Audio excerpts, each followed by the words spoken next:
খাদ্য অধিদপ্তরে যে পরীক্ষাটি হয়ে গেল অফিস সহকারী কাম কম্পিউটার মুদ্রাক্ষরিক, এই পদে যে পরীক্ষাটি হয়েছে এই পরীক্ষার প্রশ্নের নির্ভুল সমাধান। মোট 50 নম্বরের 50টি প্রশ্ন ছিল এবং এখানে নেগেটিভ মার্ক ছিল। এবং এই অফিস সহকারী কাম কম্পিউটার মুদ্রাক্ষরিক এই পদে অসংখ্য পদ ছিল। যখন সার্কুলারটি এসেছিল এটা রিসার্কুলার হয়েছে এবং সেই রিসার্কুলারের মাধ্যমে পদসংখ্যা বাড়ানো হয়েছিল এবং অসংখ্য পদ এখানে আছে। তো কেমন হতে পারে আজকের এই পরীক্ষা, মানে পরীক্ষার কাটমার্ক কেমন হতে পারে, এবং এছাড়াও আমরা দেখব পরবর্তী যে পরীক্ষাগুলো আছে, বিশেষ করে উপখাদ্য পরিদর্শক, সহকারী উপখাদ্য পরিদর্শক, অডিটর থেকে শুরু করে অন্যান্য যে পদগুলো আছে সেই পদগুলোতে কেমন প্রশ্ন হতে পারে তারও একটা ইঙ্গিত আমরা এখানে পেয়ে গেছি। তো দেখা যাক আজকে যে প্রশ্নটি এসেছে, সবাই এখানে যারা আছেন সবাই উত্তর দেওয়ার চেষ্টা করবেন এবং আমরা সবসময় চেষ্টা করি, আমরা দেরিতে আসলেও একটু চেষ্টা করি আপনাদেরকে নির্ভুল সমাধান দেওয়ার, উল্টাপাল্টা সমাধান দেওয়ার আমরা কখনোই চেষ্টা করি না, এখান থেকে আমরা বিরত থাকার চেষ্টা করি। তো এখানে একটি আছে যে 1000 বছর ধরে আমি পথ হাঁটিতেছি পৃথিবীর পথে।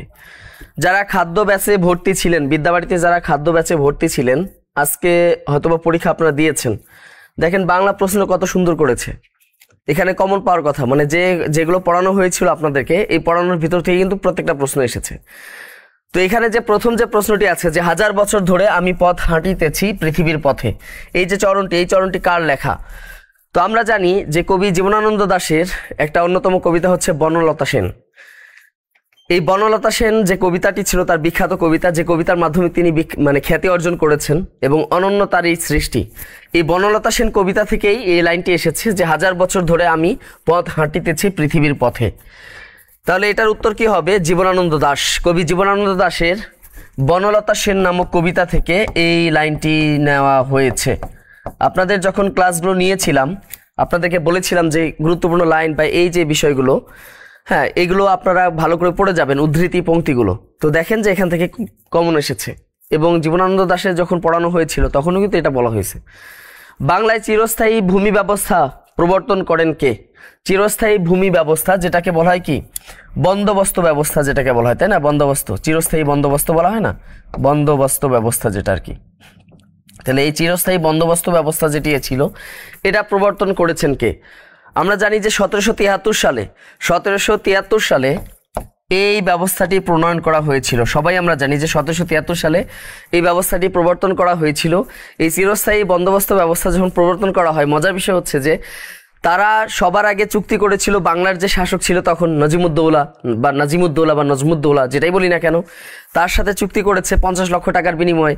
ওদিকে দিল্লির যে সম্রাট ছিল তার সাথে চুক্তি করেছে বার্ষিক 26 লক্ষ টাকার বিনিময়ে। ওদিকে আমরা যদি বিহার বা অন্যান্য অঞ্চল যদি দেখি সেখানকার শাসকের সাথে, ঠিক আছে, এখানকার শাসকের সাথে তারা চুক্তি করেছে 50 লক্ষ টাকায়। মানে সবার সাথে আলাদা আলাদা চুক্তি করেছে ব্রিটিশরা, এবং যাতে করে এই রাজ্যের তথ্য ওই রাজ্য জানতে না পারে। এইভাবে তারা সমস্ত চুক্তি করার পর তারা ঘোষণা দিয়েছে যে আমরা কি করলাম, চিরস্থায়ী বন্দোবস্ত ব্যবস্থা আমরা চালু করলাম। এর মাধ্যমে নবাবরা কি পাইলো? শুধু শাসন ক্ষমতা পাইলো, মানে বিচার আচার করবে, অর্থাৎ প্রজাদের বিভিন্ন ধরনের সমস্যার বিচার আচার করবে। আর যারা ছিল মানে যারা হলো ইস্ট ইন্ডিয়া কোম্পানি যারা ছিল, ইস্ট ইন্ডিয়া কোম্পানি কি করবে? সমস্ত রাজস্ব তারা আদায় করবে। এটাকে বলা হয় চিরস্থায়ী বন্দোবস্ত ব্যবস্থা। এই চিরস্থায়ী বন্দোবস্ত ব্যবস্থাটা চালু করেছিল কে? Lord Cornwallis. আমরা জানি যে লর্ড কর্নওয়ালিস 1773 সালে এই চিরস্থায়ী ব্যবস্থাটা চালু করেছিল। বন্দোবস্ত যে ব্যবস্থা অথবা চিরস্থায়ী ভূমি রাজস্ব আদায়ের যে ব্যবস্থা, এটি তিনি চালু করেছিলেন। তো আপনারা এখানে যারা আছেন অবশ্যই আপনারা উত্তর করার চেষ্টা করবেন এবং আজকে পরীক্ষায় কাটমার্ক কত হতে পারে এটা অবশ্যই আমি আপনাদেরকে বলার চেষ্টা করব। এরপর এখানে দেয়া আছে স্টানিং ইজ সিনোনিম অফ, এখানে একটা শব্দ এসেছে স্টানিং, এটার সমার্থক শব্দ এখানে কি হতে পারে? দেখেন কোনটা হবে, একটু উত্তর করেন। বিহেভিয়ার হবে নাকি কানিং হবে নাকি লাভ হবে নাকি বিউটিফুল হবে? এটা সহজ ছিল, এই সিনোনিমটা সহজ ছিল, এটা রিপিট প্রশ্ন ছিল, বিগত বছরে অনেকবার এই প্রশ্নটি পরীক্ষা এসেছে, একদম কমন একটা টপিক ছিল। তো এখানে যারা আছেন একটু উত্তর করেন, এখানে যারা আছেন তাহলে এখানে কি হতে পারে বলেন তো দেখি, এটা কি হবে? অবশ্যই বিউটিফুল হবে, স্টানিং, সুন্দর, মনোরম, আকর্ষণীয়, এই ধরনের অর্থ এখানে দিয়েছে, তাই না? এরপর দেখি which word is correctly spelled। এখানে দেখেন এই যে বেশ কিছু টপিক আছে, এই টপিকগুলো দেখলে আমরা বুঝি যে কারেক্টলি স্পেলড যেটা আছে অর্থাৎ বানান শুদ্ধিকরণ। এখানে দেখেন ক, খ, গ, ঘ কোনটি হতে পারে বলেন দেখি। এখানে দেখেন, এখানে দেখবেন সবসময় মনে রাখবেন এখানে ডাবল এল কোথায় ডাবল এল আছে? তার মানে এটা তো হবেই না, কারণ এখানে ডাবল এল নাই, এখানে আছে আর এখানে আছে, এই দুইটার মধ্যে কোনটা হতে পারে? তো এটা কিন্তু কনফিউজিং একটা প্রশ্ন। যারা হয়তো পারবেন তারা তো পারবেন, আর যারা পারবেন না কনফিউজড হয়ে যাবে যে ই দেবো নাকি এ দিব। অবশ্যই এটা সঠিক উত্তর হবে কি? খ হবে, মিসলেইনাস, তাই না? এটা কি হবে? অবশ্যই খ নাম্বার উত্তর, যেটা খ আছে এটাই হবে। এরপর দেখি, দুটি সংখ্যার যোগফল 8 অনুপাত 3.1 হলে, মানে 3 অনুপাত 1 হলে তাদের গুণফল কত? এখানে দুইটা সংখ্যা দেওয়া আছে, যে দুইটা সংখ্যার যোগফল কত দেওয়া আছে? 8 দেওয়া আছে। অনুপাত আছে, ওই সংখ্যা দুইটার অনুপাত হচ্ছে কত? 3 অনুপাত 1। তো আমরা এখানে সহজেই করতে পারি যে একটা সংখ্যা হচ্ছে 3 ক আর একটা হলো কি শুধু ক। এখন এটার কি আছে? যোগফল দেওয়া আছে 8, তাহলে যোগফল করেন, তাহলে 3 ক যোগ ক ইকুয়াল কত হয়? 8 হয়। তার মানে কি 4 ক ইকুয়াল কি হচ্ছে? 8, তাই না? এরপর দেখেন তাহলে কি হচ্ছে? ক ইকুয়াল 8/4, 2 দিয়ে ভাগ দিলেই কত হচ্ছে? তাহলে সুতরাং ক ইকুয়াল যদি 2 হয়, ক এর মান যদি 2 হয়, তাহলে এখন তাদের গুণফল কত? এই যে দুইটা সংখ্যা যে এখানে দেওয়া আছে, আমরা ধরে নিলাম 3 ক এবং ক, তাহলে এটার গুণফল কত হবে? তাহলে গুণ করে দেন 3 ক ইন্টু ক, তার মানে এখন গুণ করেন 3 ইন্টু কত হবে? এই যে ক এর মান কত পাইলাম আমরা? 2 পাইলাম, গুণ 2, তাহলে কত আসতেছে এখানে? দেখেন 12 আসতেছে। তাহলে এটা সঠিক উত্তর কি হবে? 12 হবে। একদম সিম্পল ম্যাথ, তাই না? এই ম্যাথ যদি আপনারা না পারেন তাহলে খুবই দুঃখের বিষয়, তাই না? এরপর দেখি, এটাও কিন্তু রিপিট কোশ্চেন ছিল, এটাও রিপিট কোশ্চেন ছিল। এরপর দেখেন বাংলা ভাষার মৌলিক অংশ কতটি? এটা যখন আপনাদের বাংলা ব্যাকরণ পড়াইতে গিয়েছিলাম, প্রথম লেকচারই আপনারা যারা এখানে খাদ্যাভ্যাসে যদি কেউ ভর্তি থাকেন, প্রথম লেকচারে এটা কিন্তু আপনাদের টপিক ছিল যে প্রত্যেকটা ভাষার বা প্রত্যেকটা ব্যাকরণের মৌলিক অংশ থাকে 4টা। তো এটা তো আমরা জানি, তাই না? যে ধ্বনি, শব্দ, বাক্য আর কি অর্থ থাকে, এই 4টা হলো কি টপিক থাকে। এটা আমরা খুব ভালো করেই জানি যে একটা অংশ হচ্ছে ধ্বনি, তারপর থাকে কি শব্দ, তারপর থাকে বাক্য, আর একটা কি থাকে অর্থ। এই 4টা হলো কি একটা ভাষার বা একটা ব্যাকরণের মৌলিক অংশ। তাহলে আমরা জানি যে এখানে মৌলিক অংশ কতটি হবে? 4টি হবে। সঠিক উত্তর হবে কতটি? 4টি হবে। অবশ্যই শেয়ার দিবেন, যারা পরীক্ষা দিয়েছে তারা যেন সবাই যেন উপকৃত হতে পারে। আর বেশি বেশি করে এই যে বিগত সালের প্রশ্নগুলো আপনাদের বেশি বেশি চর্চা করতে হবে। কেন চর্চা করতে হবে? আজকে যেটা দেখতে পাচ্ছেন যে আজকে অধিকাংশ প্রশ্ন হচ্ছে রিপিট প্রশ্ন, বিভিন্ন চাকরি পরীক্ষা এসেছে। তার মানে দেখেন, তার মানে আপনাদের সামনে যে খাদ্য অধিদপ্তরের যে পরীক্ষাগুলো আছে এখনো হয়নি, সেই প্রশ্নগুলো কিন্তু এরকমই রিপিটেড হতে পারে। তো এই জন্য খুবই সচেতনতার সাথে যেন আপনারা দিতে পারেন। এরপর দেখেন বাংলা ভাষায় চলিত রীতির উদ্ভাবককে, এটা একদম কি ছিল? এই সেই রীতি বিভাজন, বাংলা ভাষার রীতি বিভাজন, প্রথম লেকচারে এটা পড়াশোনা, তাই না? চলিত রীতির উদ্ভাবক কে ছিল? এবার বাংলা, তাই না? এটা তো আমরা জানি যে চলিত রীতির উদ্ভাবক কে ছিলেন, সবারই পারার কথা, প্রমোদ চৌধুরী। এবং তিনি, এখন মজার একটা তথ্য হচ্ছে যে তিনি যে চলিত রীতির প্রবর্তনা করেছিলেন, কোন গ্রন্থের মাধ্যমে, কোন সাহিত্যকর্মের মাধ্যমে তিনি এই প্রথম চলিত রীতি প্রয়োগ করেছেন সেটা তো আমরা সবাই জানি। সেটা হচ্ছে বীরবলের হালখাতা, তাই না? সেটা ছিল বীরবলের হালখাতা। আপনাদের ক্লাসে যখন পড়িয়েছিলাম দেখেন, বীরবলের হালখাতা, বা স্যারেরা যখন পড়িয়েছে, অন্যান্য স্যারেরা বা আমি যারা এখানে বাংলা নেয়, অবশ্যই এটা আপনাদের মনে থাকার কথা। প্রথম লেকচারে কিন্তু স্যারেরা আপনাদেরকে এটা করিয়ে থাকে, বীরবলের হালখাতা। এখন কথা হচ্ছে যে এই প্রমথ চৌধুরী তিনি কাজ করেছিলেন সবুজপত্র পত্রিকা, আমরা জানি সবুজপত্র। এই তথ্যটা জেনে নেন যে এমন অনেক সময় মনে করতে পারেন যে বীরবলের হালখাতা তিনি যে প্রথম যে চলিত রীতির প্রবর্তনা করেছেন বা প্রয়োগ করেছিলেন এই বীরবলের হালখাতায়, এটা কোন পত্রিকা প্রকাশিত হয়েছিল? এটা আসতেই পারে, সামনে পরীক্ষা যদি আসে, তাহলে আমার ধারণা যে অনেকেই দিয়ে দেবেন কি সবুজপত্র দিয়ে দিবেন, কারণ এই প্রমোদ চৌধুরী কাজ করেছিলেন কোথায়? সবুজপত্র পত্রিকায়। না, এটা এই বীরবলের হালখাতা কিন্তু প্রকাশিত হয়েছিল ভারতী পত্রিকা, মনে রাখবেন এটি প্রকাশিত হয়েছিল ভারতী পত্রিকায়, এই বীরবলের হালখাতা প্রকাশিত হয়েছিল। যদিও তিনি কাজ করেছেন সবুজপত্রে, তাই না? যেটা 1914, যেটা হলো কি মানে এই সবুজপত্র পত্রিকায় তিনি কাজ করেছিলেন, কিন্তু তার যে বীরবলের হালখাতা, তার প্রথম যে এই যে চলিত রীতির যে প্রয়োগ করেছিলেন, এটা কিন্তু প্রকাশিত হয় কোথায়? ভারতী পত্রিকায়। এই জন্য এটা আপনাদের মনে রাখতে হবে। এরপর দেখেন বাই অল মিনস, এটার সব মানে এখানে একটা ইডিয়মস দেয়া আছে, এটার অর্থ কি? বাই অল মিনস বলতে কি বোঝায়? মানে সর্বতোভাবে, যেটাকে বোঝায় সর্বতোভাবে, তাই না? এটাকে বোঝায়। তো এখানে কোনটা হবে? এটা হচ্ছে মিনিংলেস হবে নাকি মিনিংফুল হবে, নাকি আনসার্টেইনলি হবে নাকি সার্টেইনলি হবে? এটা কি হবে? আমরা তো জানি, তাই না? এটা কি হবে? উত্তর সার্টেইনলি হবে। এরপর দেখেন নিম্নের যুগল শব্দে কোনটি সঠিক? এটা একটু দেখেন, আপনারা যারা এখানে পড়েছেন নত্যবিধান সত্যবিধান যারা পড়েছিলেন, মনে পড়ে সেই নত্যবিধান সত্যবিধানের কথা? এগুলো কিন্তু আপনাদেরকে ধরে ধরে, বিশেষ করে আমি শিখিয়েছিলাম, অন্যান্য স্যারেরা যারা আছেন সব স্যারেরা কিন্তু আপনাদেরকে ধরে ধরে শিখিয়েছিলেন এই নত্যবিধান সত্যবিধানের সময়। তাহলে আশার এটা স্বভাবতই হয়েছে, ভূষণ বানানটা ভুল আছে। কেন ভুল আছে? এখানে দীর্ঘকার হবে, এই জন্য ভুল। এবার দেখা যাক লবণ ঠিক থাকলেও ভীষণ বানানটা কিন্তু ভুল আছে, এখানে কি হবে? মূর্ধন্য ন হবে। এবার দেখেন পুরস্কার আর হলো আবিষ্কার, আমরা জানি যে ই, তাই না, স্বরে অ এবং স্বরে আ, এই দুইটার পরে যদি কখনো স আসে সেটা দন্ত স হয়, আর এগুলো ছাড়া পরবর্তীতে যে স্বরধ্বনিগুলো আছে এগুলোর পরে যদি কখনো স আসে সেটা মূর্ধন্য স হয়। তাহলে পুরস্কার, রয়ের সাথে অ আছে, অ এর পর কি হয় দন্ত স হয়, তার মানে এটা হবে না, এটা ভুল আছে। আবিষ্কার এটা ঠিক আছে। তাহলে এখানে দেখেন যে প্রত্যেকটাতে কি আছে, এটা হবে না, এটাও হবে না, এটাও হবে না, তাহলে উত্তর হবে কি দুর্নীতি এবং মুমূর্ষ। মুমূর্ষ বানান দেখেন 1 to 1 নিয়ম মেনে চলেছে, এখানে কি আছে মাঝখানে দীর্ঘৌকার আছে, তাহলে এখানে সঠিক উত্তর কি হবে মুমূর্ষ হবে। তাহলে এই যে দেখেন এগুলো কিন্তু একদম কমন পড়ে, এগুলো আপনাদের ক্লাসে ঠিক এই শব্দগুলো কিন্তু বারবার পড়ানো হয়েছিল, এই যে ভীষণ, মুমূর্ষ, দুর্নীতি, পুরস্কার, আবিষ্কার, পরিষ্কার, মনে পড়ে। তাহলে এই যে বিষয়গুলো এগুলো কিন্তু কমন এসেছে, তাই না, এগুলো কিন্তু একদমই কমন এসেছে। এবার দেখা যাক, তো যারা খাদ্য অধিদপ্তরে আমাদের এখানে ছিলেন আপনাদের মানে একটু হলেও ভরসা পেয়েছেন যে আপনারা এখানে কমন পেয়েছেন, আজকে যথেষ্ট কমন পেয়েছেন, যথেষ্ট না মোটামুটি সবগুলোই কমন পেয়েছেন আপনারা। এরপর দেখা যাক যদি আপনাদের সবগুলো ক্লাস করে থাকেন ভালো করে, শিশু প্রথম যে ভাষা শিখে তাকে কি বলে। দেখেন স্যারেরা যখন আপনাদেরকে পড়ায়, বিশেষ করে আমি যখন আপনাদের ক্লাস নিয়েছিলাম খাদ্য অধিদপ্তরে, তখন আপনাদেরকে আমি বলেছিলাম, ঠিক আছে। এবার দেখেন আপনাদের যখন পড়িয়েছিলাম তখন দেখা যায় এই যে এই বিষয়টা ছিল যে শিশু কিভাবে ভাষা শিখে, শিশু ভাষা শেখার পদ্ধতিগুলো আপনাদেরকে বিস্তারিত বলেছিলাম, তাই না, যে শিশু একটা ভাষা যখন শেখে তখন সে জন্মগ্রহণ করার পর শিশু কিন্তু ভাষা অর্জন করে জন্মগ্রহণ করে না, সে কি করে ভাষা পৃথিবীতে জন্মগ্রহণের পরে সে ভাষা শিখে। প্রথমে কার থেকে ভাষা শিখে, সে শুনে, তারপর বলা শিখে, তারপর পড়া লেখা শিখে, অথবা লেখা তারপর পড়া শিখে। প্রথমে সে কি করে, প্রথমে সে শুনে তারপর সে বলা শিখে। তো পৃথিবী যখন ভাষা শিখে সেই ভাষাটাকে বলা হয় কি প্রথম ভাষা বলা হয়, এটা তার প্রথম ভাষা। সেই ভাষাটা কি হলো তার মাতৃভাষা, কারণ তার মায়ের ভাষা থেকে ভাষা শিখে। পাশাপাশি তার এই মায়ের ভাষাটা কখনো সাধু হয় না, কখনো কি হয় না, তার মায়ের ভাষা কখনো সাধু হয় না, অবশ্যই মায়ের ভাষাটা হয় আঞ্চলিক ভাষা। তাহলে কি হয়, এখানে তিনটাই উত্তর আছে, যে একটা শিশু যখন জন্মগ্রহণ করে প্রথম যে ভাষা শিখে সে তখন আঞ্চলিক ভাষা শিখে, এটা তার প্রথম ভাষা, এবং সেই ভাষাটা শিখে তার মায়ের ভাষা শিখে, আর মায়ের ভাষাটা অবশ্যই তার মা কথা বলে কি ভাষায়, আঞ্চলিক ভাষায়। তাহলে সঠিক উত্তর হবে কি উপরে সবগুলোই হবে। এবার দেখেন কপালকুণ্ডলা উপন্যাসটির লেখককে, এই যে একটা উপন্যাস আছে বিখ্যাত একটা উপন্যাস, এই উপন্যাসের লেখক কে ছিলেন বলেন দেখি, এটা উত্তর করার কথা, এটা তো পারার কথা। কপালকুণ্ডলা, যে আমরা জানি যে কপালকুণ্ডলা যে উপন্যাসটি ছিল এটা ছিল কি সেই বিখ্যাত ঔপন্যাসিক, তিনি কে ছিলেন আমরা জানি, তার নাম কি ছিল বঙ্কিমচন্দ্র চট্টোপাধ্যায়, আমরা তো তার নাম জানি, তার নাম কি ছিল বঙ্কিমচন্দ্র চট্টোপাধ্যায়, বিখ্যাত উপন্যাস। তার মানে আপনাদেরকে বারবার বলা হয় ক্লাসগুলোতে যে আপনাদের ওই বিখ্যাত উপন্যাস প্রত্যেকটা কবি সাহিত্যিক যারা আছে এগুলো অবশ্যই আপনারা দেখবেন, তার বিখ্যাত যে জিনিসগুলো আছে। What's the meaning of idiom bag and baggage, এই যে দেখেন ব্যাগ অ্যান্ড ব্যাগেজ আছে মানে তল্পি তল্পা সহকারী, তাই না, তল্পি তল্পা সহকারী। আচ্ছা,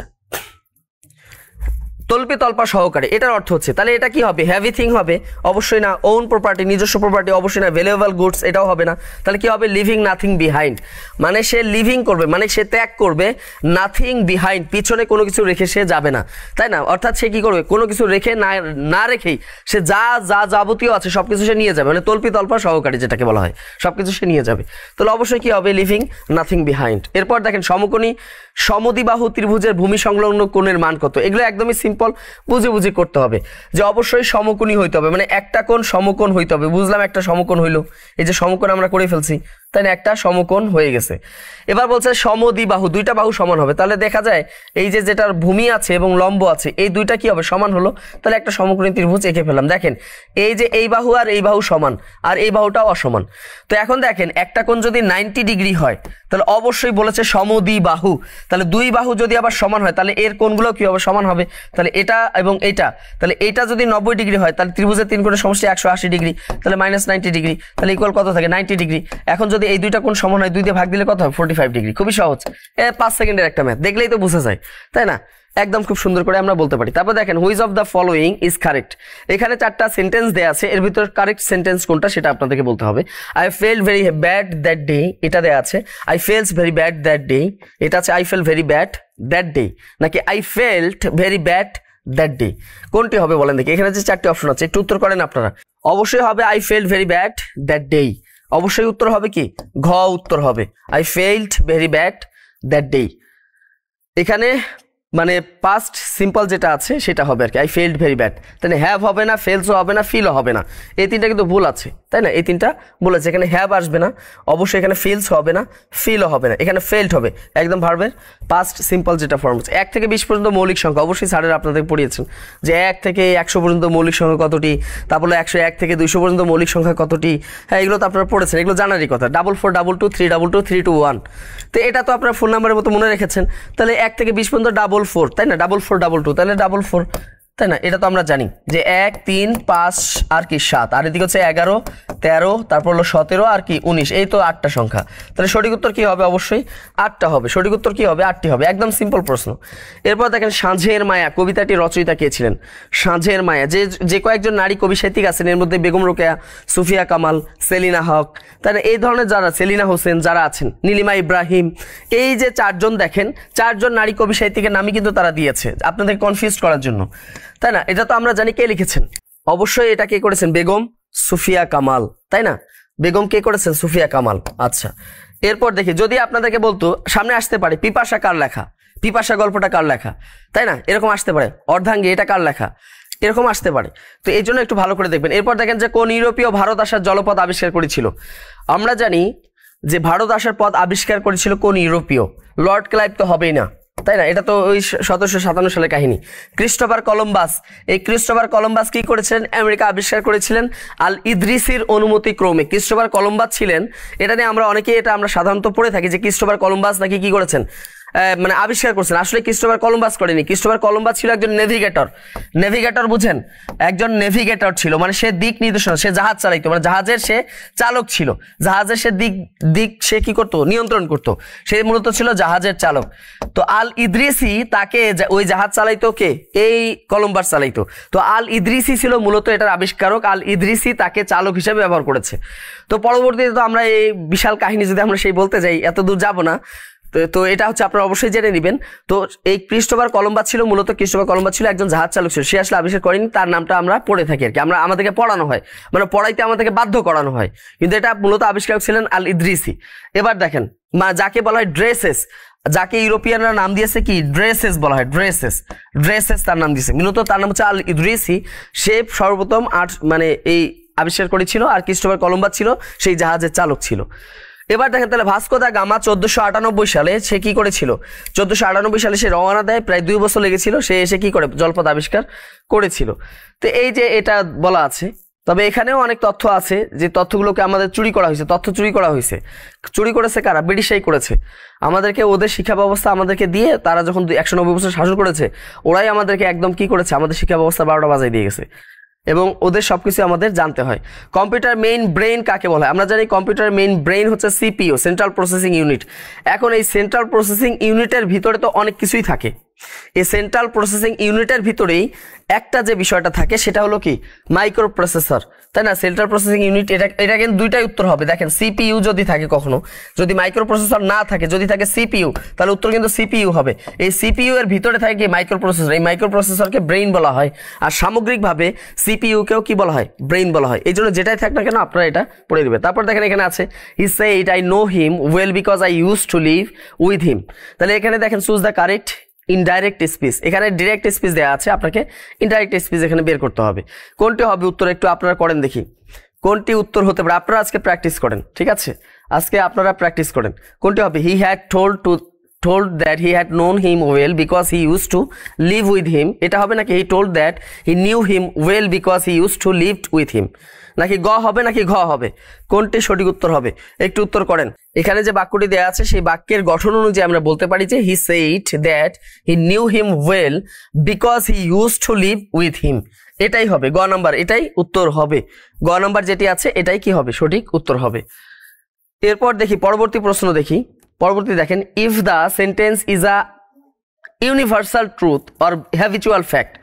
খেয়াল করেন যখন আপনাদেরকে বাংলা পড়িয়েছি, আপনাদের ইংরেজি স্যার তো অবশ্যই পড়িয়েছে, আমি যখন বাংলা পড়িয়েছিলাম যে কথাটা হলো চিরসত্য, যেটা আপনি প্রতিনিয়ত করেন যে কাজটা, এটা হচ্ছে কি? সাধারণ বর্তমান, যেটাকে বলা হয় সাধারণ বর্তমান, অর্থাৎ যেটাকে বলা হয় ইউনিভার্সাল ট্রুথ, চিরসত্য। মনে রাখবেন যেটা চিরসত্য। এবং হ্যাবিচুয়াল ফ্যাক্ট, হ্যাবিচুয়াল ফ্যাক্ট মানে কি? যেটা আপনি প্রতিনিয়ত করেন। যেমন আমি ঘুমাই, এটা প্রতিনিয়ত করি। আমি খাই, আমি প্রতিনিয়ত করি, তাই না।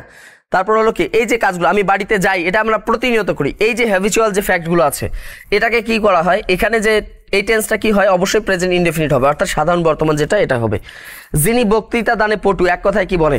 এগুলো আপনাদের ক্লাসে কতবার পড়ানো হয়েছে, তাই না। এক কথায় প্রকাশ, যিনি একদম প্র্যাকটিসও করানো হয়েছিল। যিনি বক্তৃতা দানে পটু তাকে কি বলা? আমরা জানি তাকে বলা হয় কি? বাগ্মী বলা হয়, বক্তৃতা দানে পটু। এবার দেখেন এখান থেকে আবার পরবর্তীতে আসতে পারে যা বলা হয়েছে সেটাকে কি বলা হয়? আবার যা বলা হবে, এই যে এগুলো আপনারা একটু ভালো করে দেখে নেবেন। এরপর দেখেন বঙ্গভঙ্গ কত সালে হয়। এই যে লর্ড কার্জন যখন এসেছিল এখানকার কি হয়ে, ভাইসরয় হয়ে, তো এই লর্ড কার্জন যখন আসে তখন সে কি করে, বাংলাকে ভাগ করেছিল, দুই ভাগ করেছিল। প্রথমে সে ভাগ করেছিল বাংলা, বিহার, উড়িষ্যা, এই তিনটা নিয়ে একটা প্রদেশ, আর আসাম নিয়ে একটা প্রদেশ। তখন দেখা গেল এই যে আসামে ছিল সনাতন ধর্মাবলম্বী বেশি ছিল, ওটা পাইল 40% অঞ্চল, আর বাংলা এদিকে মুসলিম অধ্যুষিত অঞ্চল পাইল 60% অঞ্চল। তখন আবার সনাতন ধর্মের মানুষরা কি করলো, এটার প্রতিবাদ করলো। পরবর্তীতে আবার বাংলাকে তারা ভাগ করলো। এবার কি দিয়েছে, ঢাকা, চট্টগ্রাম, এদিকে খুলনা, আর ওদিকে হলো আসাম, এটা নিয়ে করলো পূর্ববঙ্গ, আর ওদিকে পশ্চিমবঙ্গ, বিহার আর উড়িষ্যা নিয়ে করলো কি, পশ্চিমবঙ্গ প্রদেশ করলো। এইভাবে কি করেছে, তারা ভাগ করেছে।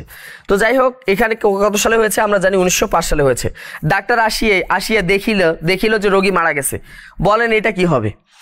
এটা একটা খুবই কনফিউজিং একটা প্রশ্ন। ডাক্তার আসিয়া দেখিল রোগী মারা গেছে, বলেন দেখে এটা কেই দিবেন? ডাক্তার আসিয়া দেখিল রোগী মারা গেছে, এখানে কিন্তু বলা নাই যে ডাক্তার আসিবার পূর্বে রোগী মারা গেছে, অথবা রোগী মারা যাওয়ার পরে ডাক্তার আসিল। আপনাকে কিন্তু ভাবটা বুঝতে হবে। এটা দিয়ে আপনাদেরকে একদম কনফিউজ করে দিয়েছে যে আপনারা কোনটা করবেন, বলেন দেখি কোনটা সঠিক উত্তর দিবেন, বলেন। 23 নাম্বার। এখানে যেটা হলো, আপনারা দুইটা নিয়ে মারামারি করবেন, সেটা হচ্ছে গ এবং ঘ নিয়ে। The patient had died before the doctor came and found him the patient কি ডেট। এই যে এখানে যে দুইটা আছে, কোনটা হবে বলেন দেখি, গ হবে নাকি ঘ হবে? তো এখানে দেখেন, এখানে কিন্তু এই যে বাক্যটা দেওয়া আছে, এই বাক্য অনুযায়ী যদি আমরা দেখি তাহলে অবশ্যই ঘ হবে। অবশ্যই কি হবে, the doctor came and found the patient dead. এখানে বলেন এই যে ডাক্তার আসিবার পূর্বে, যদি এরকম থাকতো, মানে বাক্যের গঠন অনুযায়ী, যেমন গ হতে পারে, ঘ হতে পারে, দুটাই হতে পারে। তবে এখানে অ্যাকচুয়ালি এক্স্যাক্টলি বাক্যের সাথে যদি তুলনা করি তাহলে অবশ্যই ঘ হওয়াটাই বাঞ্ছনীয়। এরপর দেখেন, বাংলাদেশের পূর্ব সীমারেখায় অবস্থিত, বাংলাদেশের পূর্ব দিকে কোন কোন দেশ আছে একটু ভালো করে দেখেন। বাংলাদেশের পূর্ব দিকে দুইটা দেশ আছে আমরা জানি, তাই না? এবার দেখেন এটা কোনটা হবে বলেন দেখি। এটা অবশ্যই হবে ভারত এবং মায়ানমার। বাংলাদেশের যে পূর্ব দিকটা আছে, ওই যে বাংলাদেশের যে চট্টগ্রাম, ওই রাঙ্গামাটি, খাগড়াছড়ি, বান্দরবান, ওইদিকে ওই সাইডটা যদি দেখেন আপনি, পূর্ব সাইডটা যদি দেখেন বাংলাদেশের, তাহলে দেখা যায় যে দক্ষিণ পূর্ব ওই কোনায় দেখা যায় একদিকে মায়ানমার আর একদিকে ভারত। তাহলে এটা পাড়ারই কথা, এটা সিম্পল। আমার সোনার বাংলা গানটির সুরকারকে, তাই না? আমার সোনার বাংলা এই গানটির সুরকারকে, এটা কিন্তু একটা কনফিউজিং প্রশ্ন। এটা আমরা জানি যে রবীন্দ্রনাথ ঠাকুর এটা শুরু করেছেন, তবে এটা একটু পেঁচানো আসতে পারে। আমরা জানি যে গগন হরকড়ার, তাই না, গগন হরকড়ার তিনি একটা গান করেছিলেন, সেই গানের সুর অনুযায়ী কিন্তু আমার সোনার বাংলা এটি কিন্তু কি করা হয়েছে, এটা সুর করা হয়েছে।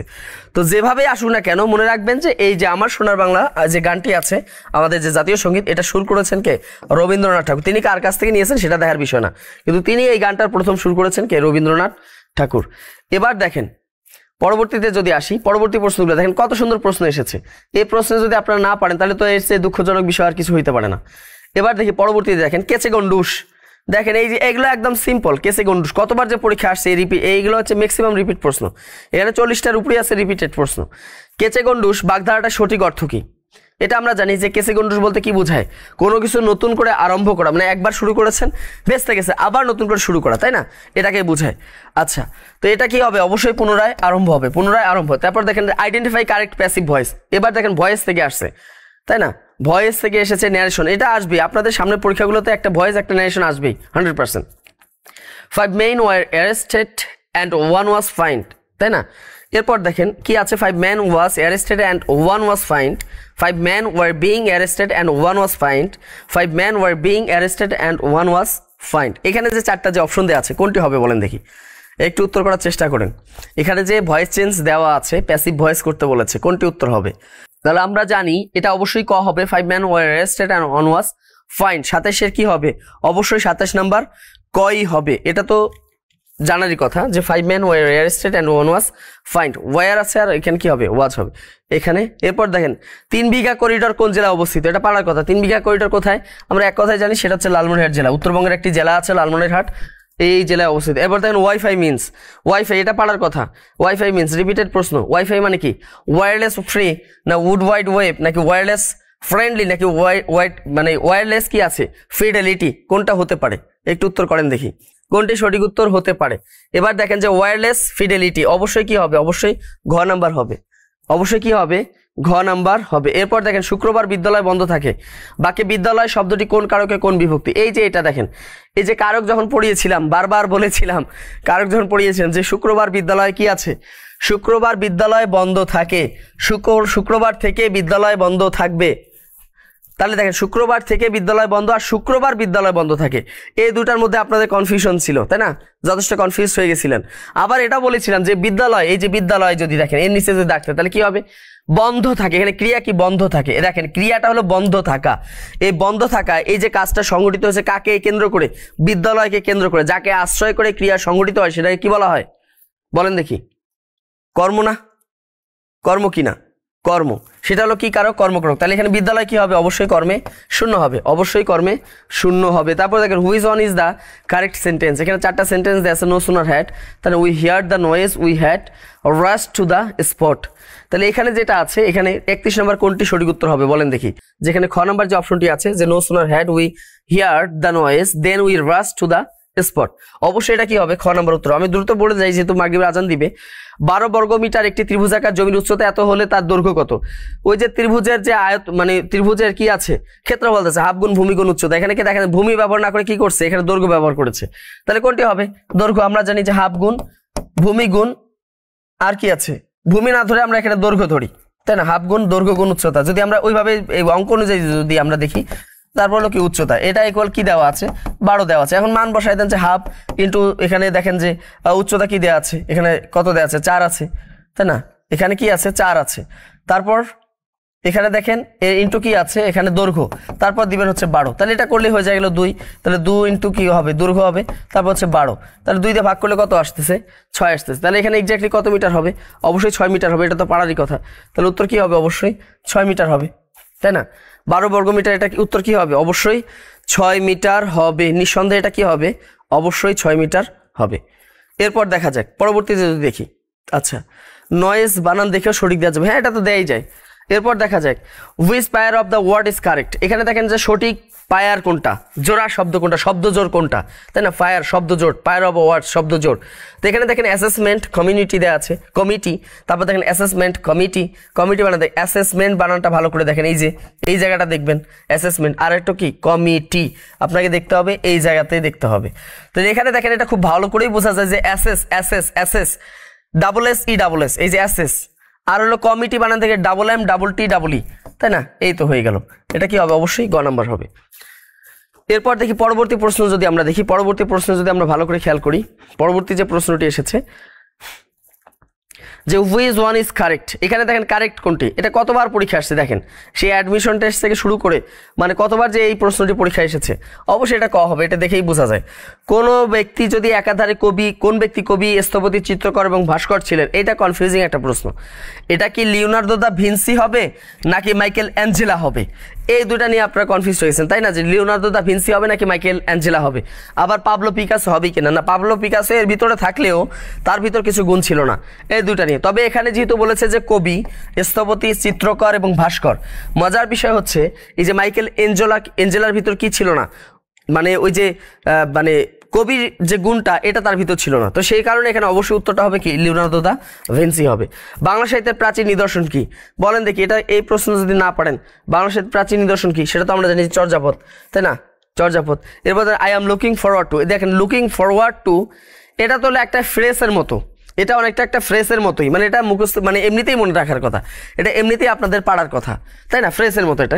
I am looking forward to hearing, to hearing, দেখেন looking forward to hearing from you, তাহলে এটা একদমই কি হয়ে গেল। এরপর দেখেন স্রোতের অনুকূলে নৌকা 4 ঘন্টা 36 কিলোমিটার পথ অতিক্রম করে, স্রোতের গতিবেগ ঘন্টা কত হলে স্থির পানিতে নৌকার গতিবেগ কত? একদম এই অঙ্ক যদি মানে আপনাদের কোনো সূত্র লাগে না, তাহলে 4 ঘন্টায় যদি 36 কিলোমিটার যায় তাহলে 1 ঘন্টায় কত কিলোমিটার যাচ্ছে? 9 কিলোমিটার। এই 9 কিলোমিটার কি আছে? নৌকার বেগ আছে প্লাস কি আছে? স্রোতের বেগ আছে। নৌকার বেগ এবং যেহেতু স্রোতের অনুকূলে যাচ্ছে, এখানে বুঝেন স্রোতের অনুকূলে যাচ্ছে, তাহলে 36 কিলোমিটার যদি 4 ঘন্টা যায়, 1 ঘন্টা যাবে 9 কিলোমিটার। এই 9 কিলোমিটার যে গতি, এর ভিতর কি আছে? নৌকারও বেগ আছে, স্রোতেরও বেগ আছে। তো এখানে দেওয়া আছে যে গতিবেগ, নৌকার বেগ হলো 6, তাহলে নৌকার বেগ যদি 6 হয় তাহলে এখানে 9 থেকে 6 বাদ দেন, তাহলে কি হলো? স্রোতের বেগ বের হয়ে গেল। কত সুন্দর, মাত্র 5 সেকেন্ড এটা ব্যয় করলে কিন্তু অঙ্কটা পেরে যাওয়ার কথা, কোনো সূত্র ব্যবহার করার দরকারই নেই, তাহলে 3 কিলোমিটার ঘন্টা। এবার দেখেন মনোমাঝি, আপনাদের মনে পড়ে জান পাখি, সোনা পাখি, কলিজা পাখি, ময়না পাখি, টুনটুনি পাখি, মনোমাঝি, কাল চক্র পড়িয়েছে, এগুলো পড়ানো হয়েছিল রূপক কর্মধারায়। দেখলেই তো মনরূপ মাঝি, তাই না, মনরূপ মাঝি, এটা হলো কি রূপক কর্মধারায়। রূপক কর্মধারা চেনা যায় যে একটা বাস্তব আর একটা কি অবাস্তব হয়। আমরা মাঝি দেখতে পারি কিন্তু মন কি আমরা দেখতে পাই নাকি? মাঝি, নৌকার মাঝি আমরা ঠিকই দেখতে পাই, একটা বাস্তব, এটা বাস্তবতা আছে। আর মনকে তো আমরা বুঝতে পারি, এটা উপলব্ধি করতে হয়, এটা হচ্ছে কি অ্যাবস্ট্রাক্ট নাউনের মতো একটা বিষয়, অ্যাবস্ট্রাক্ট নাউন। তাহলে এটা কি হবে? অবশ্যই রূপক কর্মধারায় হবে। কত সুন্দর প্রশ্ন। এরপর দেখেন বাংলাদেশের জাতীয় পতাকার দৈর্ঘ্যের প্রশ্নের অনুবাদ কত। এখন এটা হলো মিস্টেক, এখন তাদের টাইপিং মিস্টেক নাকি ইচ্ছাকৃত মিস্টেক, ইন্টেনশনালি নাকি টাইপিক্যালি, এটা আসলে বোঝার কোনো ক্ষমতা নেই। এটা যেহেতু আছে তাহলে এটা আসলে ছেড়ে দেওয়াটাই ভালো হবে। যে আমরা জানি যে বাংলাদেশের জাতীয় পতাকার দৈর্ঘ্য প্রস্থ অনুপাত হচ্ছে 10:6, তার মানে এটাকে আমরা ভাগ করলে কত পাই? 5:3। এখন এই জায়গাটাতে তারা কি করেছে, এখন টাইপিং মিস্টেক নাকি অন্য কিছু সেটা আসলে বলার কিছু নেই। তো যেহেতু এখানে সঠিক উত্তর নেই, এটা আপনারা ছেড়ে দিয়ে আসবেন। এরপর দেন 5 টাকা 8টি দরে আমলকি ক্রয় করে 6টি দরে বিক্রয় করে শতকরা কত লাভ বা ক্ষতি হয়। তাহলে এটা তো একদমই খুবই সুন্দর, তাই না? এটা তো আপনারা নিজেরাও করতে পারেন সিম্পলি যদি আপনারা করেন, তাই না? আজ 8টা ধরে, তাহলে 8টার দাম যদি হয় 5 টাকা, তাহলে একটার দাম কত? 5/8। আবার দেখেন 6টার বিক্রয় মূল্য যদি হয় 5 টাকা, মানে 5 টাকা যদি আবার 6টা করে দিয়ে বিক্রি করি, তাহলে একটার হবে কত? 5 কত হবে? 6 হবে। এবার দেখেন আপনারা বিয়োগ করেন, বিয়োগ করে দেখা যাবে, বিয়োগ করলে কি আসবে?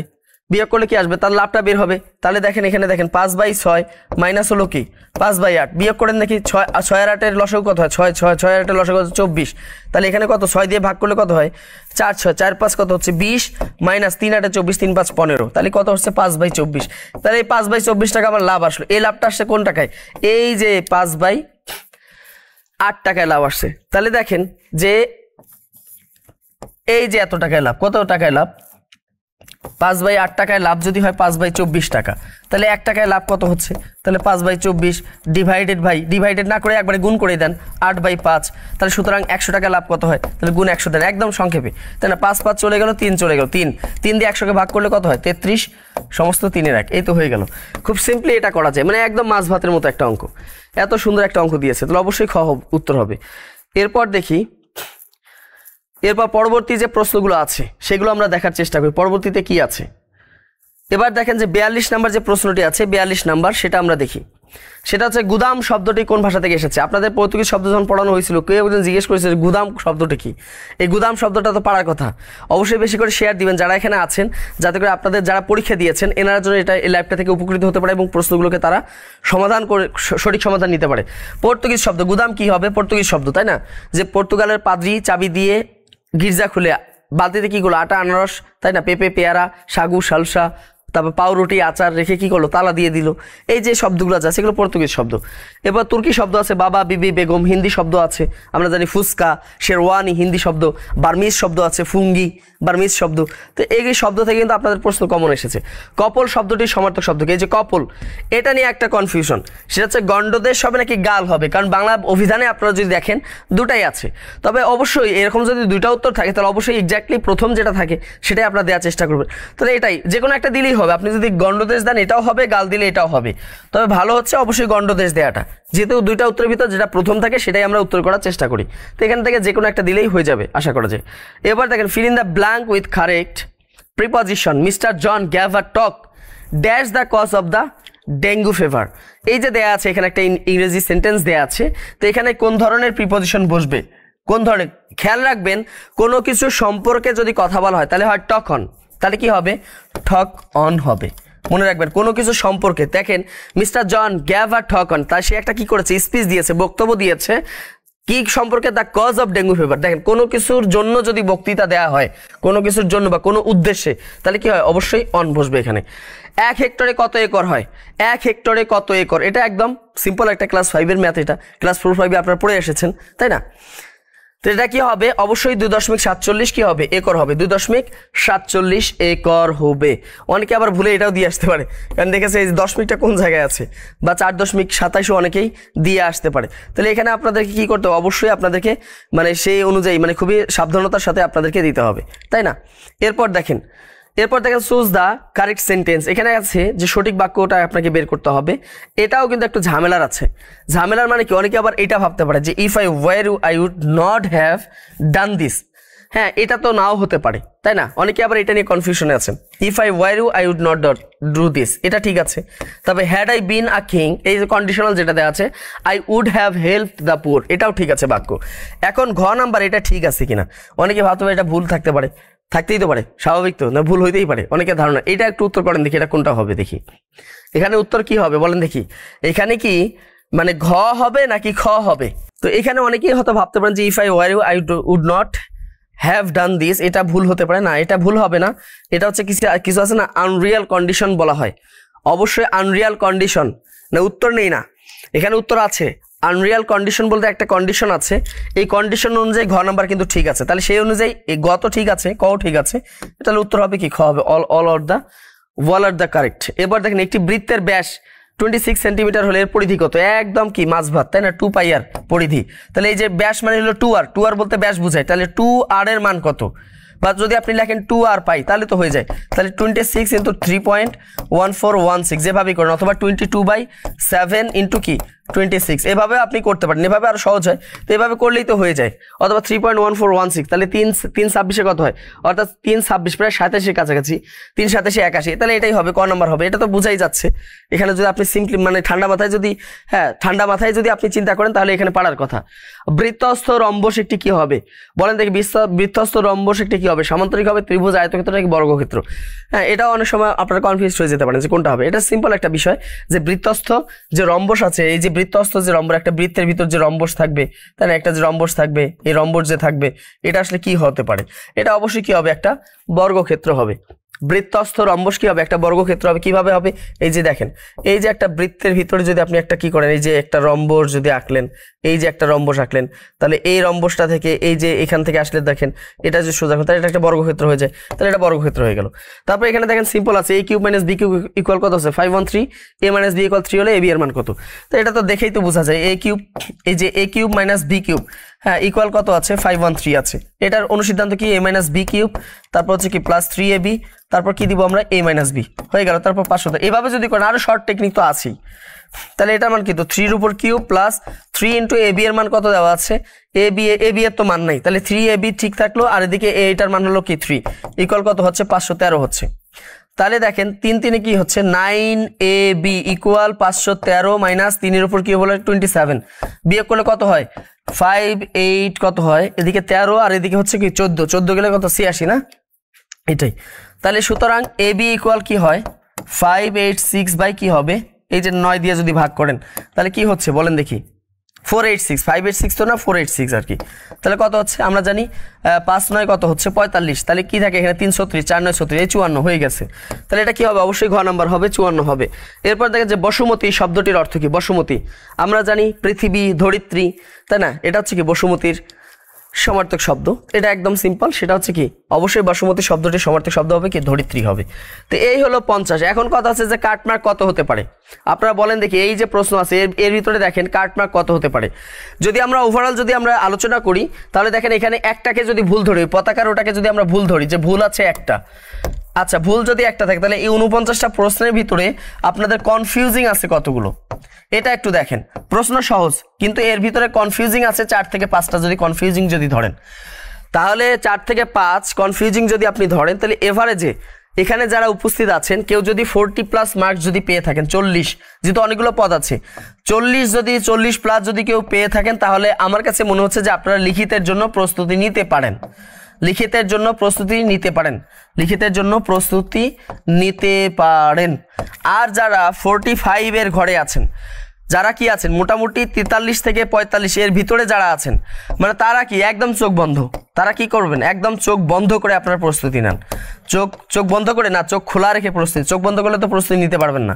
সবাই বলে কি যে চোখ বন্ধ করে প্রস্তুতি নেন, তাহলে চোখ বন্ধ করে যদি প্রস্তুতি নেই, ঠিক আছে, চোখ বন্ধ করে যদি প্রস্তুতি, তাহলে প্রস্তুতি নিতে পারবো না। চোখ বন্ধ থাকলে আপনি প্রস্তুতি নেবেন কিভাবে? চোখ খোলা রেখে প্রস্তুতি নিতে হবে, ঠিক আছে? খোলা রেখে প্রস্তুতি নিতে হবে। যারা 43 থেকে 45 পাবেন তারা চোখ খোলা রেখে, চোখ কান খোলা রেখে সুন্দর করে প্রস্তুত হয়ে যান। আর যারা 40+ পেয়েছেন তারা আশা রাখতে পারেন, ঠিক আছে, যারা 40+ পেয়েছেন তারা আশা রাখতে পারেন, যেহেতু অনেকগুলো পদ আছে, আপনাকে বুঝতে হবে যে এখানে অনেকগুলো পদ আছে, পদের সংখ্যা অনেক বেশি, তো এখানে অনায়াসে 45+ তো পাওয়াই যায়। তো এই জন্য বলতেছি 43 থেকে 45 যারা পেয়েছেন ন্যূনতম, তারা আপনারা কি করতে পারেন, প্রস্তুতি নিতে পারেন। 40+ তারাও আশা রাখতে পারেন, প্রস্তুতি নিয়ে রাখতে পারেন আর কি। ঠিক আছে, এবার দেখি, তো এই ছিল হচ্ছে আজকে আপনাদের প্রশ্ন। তো আশা করা যায় যে সামনে যারা খাদ্য অধিদপ্তরে পরীক্ষা দিবেন তাদের জন্য এরকমই প্রশ্ন হবে, তবে যেহেতু আপনাদের গ্রেড দেখতে হবে, তাই না, খাদ্য পরিদর্শক, উপখাদ্য পরিদর্শক, অবশ্যই এটাকে গ্রেড অনুযায়ী প্রশ্ন হবে। তবে এটা আপনাকে একটা টোপ দিতে পারে। টোপ কেমন, যে এই প্রশ্নটা একটু সহজ হয়েছে, তাহলে আপনারা একটু কি করলেন, মানে একটু হাল ছেড়ে দিলেন, পরবর্তী প্রশ্ন দেখা গেল যে জম্মের কঠিন করে দিয়েছে। তো এই জন্য আপনাকে যে প্রশ্ন সহজ হয়েছে বিধায় যে আপনি একদম হাসি খুশি থাকবেন যে পরবর্তী এরকম না যে হয় না যেন। তো যারা এখানে আছেন তারা যদি আমাদের এই বিদ্যালয়ের সাথে যুক্ত হতে পারেন, আমাদের প্রাইমারি প্রধান শিক্ষক সাকসেস লাইভ ব্যাচ 3 অলরেডি 2টা ব্যাচ আমাদের ক্লাস চলমান রয়েছে, এখন 3 নম্বর ব্যাচ চলতেছে, এখানে আপনারা ভর্তি হতে পারেন। এবং বর্তমানে সকল কোর্সে 52% ডিসকাউন্টে আপনি ভর্তি হতে পারতেছেন, তাই না। এগুলো হচ্ছে আমাদের বছরে থাকে না, অল্প কিছু সময়ের জন্য থাকে। এছাড়াও যারা এনটিআরসি প্রিলি অ্যাডভান্স লাইভ ব্যাচ গোল্ড, যারা এনটিআরসি প্রিলি, কারণ প্রিলি তো থাকবেই, আপনি এনটিআরসি পরীক্ষা যেভাবে হোক প্রিলি তো থাকতেছে, জেনারেল অংশ তো থাকতেছে। তো এই জন্য সাবজেক্টিভ কী হবে সেটা দেখা যাক পরবর্তীতে কী হয় না হয়। তো আপনাদের এই জেনারেল অংশ তো প্রিলি হবেই। তো অন্তত এখন থেকে যদি আপনি প্রস্তুতি নেন তাহলে পরবর্তীতে যে সাবজেক্টিভ যে আছে, সাবজেক্টিভ যে বিষয়গুলো আছে সেই বিষয়গুলো প্রস্তুতি নেওয়াটা কিন্তু সহজ হয়ে যাবে। কারণ সাবজেক্টিভ যদি লিখিত হয় তাহলে প্রশ্ন কিন্তু আপনাদের অল্প কিছু প্রশ্ন বলে হয়ে যায়, কিন্তু যদি আপনাদের সাবজেক্টিভগুলো প্রিলি আকারে হয় তাহলে আপনাদেরকে বাদ দেওয়ার কোনো উপায় নেই। আপনাকে পুরা একদম কি পুরা সিলেবাস আপনাকে কিন্তু প্রস্তুতি নিতে হবে, যেটা আমরা 49তম স্পেশাল বিসিএসে দেখেছি। তো আপনারা চাইলেই এই ব্যাচে যুক্ত হতে পারেন, 52% ডিসকাউন্টে আপনারা এখানে ভর্তি হতে পারেন। এছাড়াও আমাদের আছে এটা হচ্ছে বুলেট ফাউন্ডেশন লাইভ ব্যাচ। যারা ফাউন্ডেশন কোর্স করতে যাচ্ছেন, মানে যারা এখন honours first year, second year বা ইন্টারমিডিয়েটে পড়াশোনা করেন, তারা যদি চাকুরির যে ফাউন্ডেশন অর্থাৎ কি কি পড়তে হয়, ঠিক আছে, সারা জীবন হতাশায়, স্যার জীবন হতাশ না, হতাশ হলে চলবে না। হতাশা হলো এমন একটা বদ অভ্যাস, এটা আপনাকে ধীরে ধীরে মৃত্যুর দিকে ধাবিত করে ফেলে। দেখেন না, অনেকে আত্মহত্যা করে, কেন, হতাশ হওয়ার কারণে। ভাই হতাশ হবে না, আজকে পাননি তো কি হয়েছেন, পৃথিবীতে আল্লাহ আপনাকে কি কেন পাঠাইছে, চাকরি করার জন্য, বিশেষ ক্যাডার হওয়ার জন্য? এই জন্য কি আল্লাহ আপনাকে পৃথিবীতে পাঠিয়েছে? আপনাকে ভাই পৃথিবীতে পাঠিয়েছে বিশ্বটাকে জয় করার জন্য, এই সারা বিশ্বটাকে শাসন করার জন্য। আপনাকে এখানে কি প্রতিনিধি হিসেবে পাঠিয়েছেন, আপনাদেরকে কি করে পৃথিবীটাকে দেখভাল করে সুন্দর করে সাজিয়ে রাখার জন্য, তাই না। এখন চাকরি হয়নি বলে আপনি হতাশ হয়ে গেছেন। ভাই চাকরি কি জীবনের স্বপ্ন নাকি? জীবনের স্বপ্ন। চেষ্টা করেন, চাকরি না হলে আপনি অন্য পেশায় যান, ব্যবসা বাণিজ্য করেন, কত কত ভালোবাসা আছে। হতাশ হওয়া যাবে না, আপনি নির্দিষ্ট সময় পর্যন্ত চাকরির জন্য ট্রাই করেন। যদি বুঝতে হবে যে সব মানুষের যদি চাকরি হয় ভাই, তাহলে অন্য পেশায় কে যাবে? সবাই যদি চাকরি করে তাহলে অন্য ব্যবসা বাণিজ্য কে করবে? আমাদের দরকার ব্যবসা বাণিজ্যে ভালো ভালো মানুষ দরকার, মেধাবী মানুষ দরকার।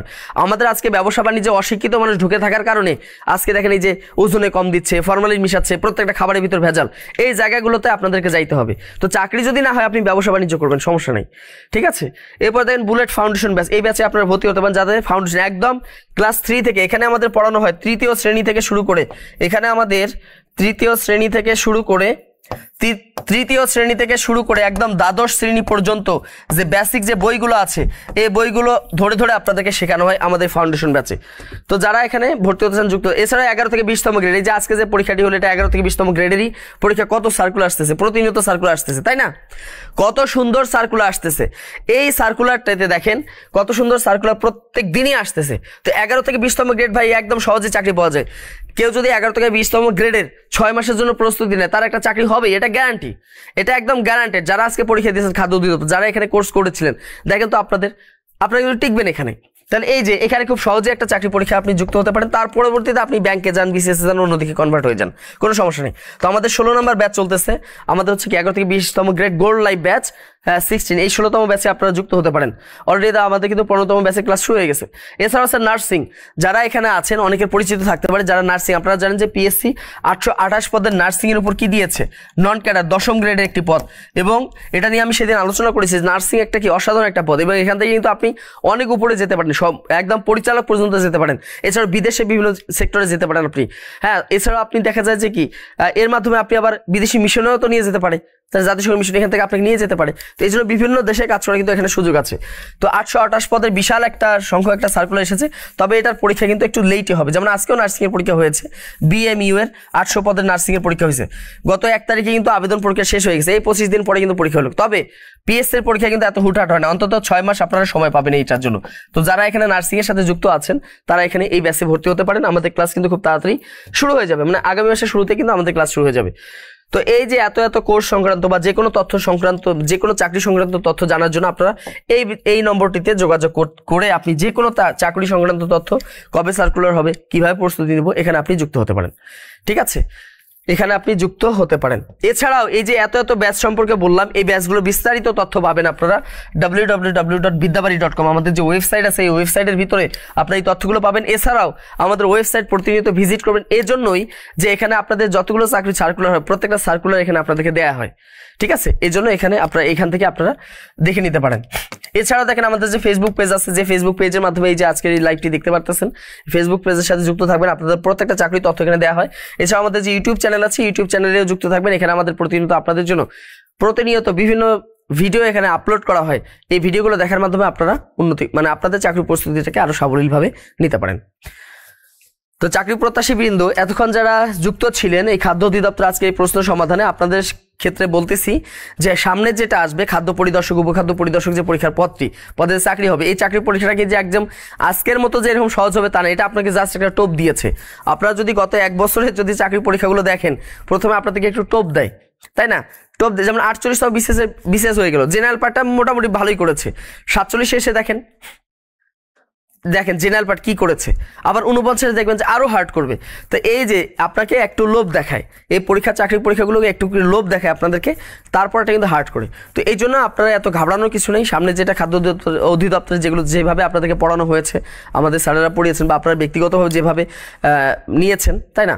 আর এটাই বললাম যে আজকের পরীক্ষা যারা 43 to 45 প্লাস যারা পেয়েছেন, 43 থেকে 45 উপরে যারা পেয়েছেন, তারা একদম চোখ কান খোলা রেখে প্রস্তুতি নিতে পারেন আপনাদের রিটেনের জন্য। আর যারা 40 উপরে পেয়েছেন তারাও ভরসা রাখতে পারেন, তারাও নিতে থাকেন, আল্লাহ ভরসা যা হয়।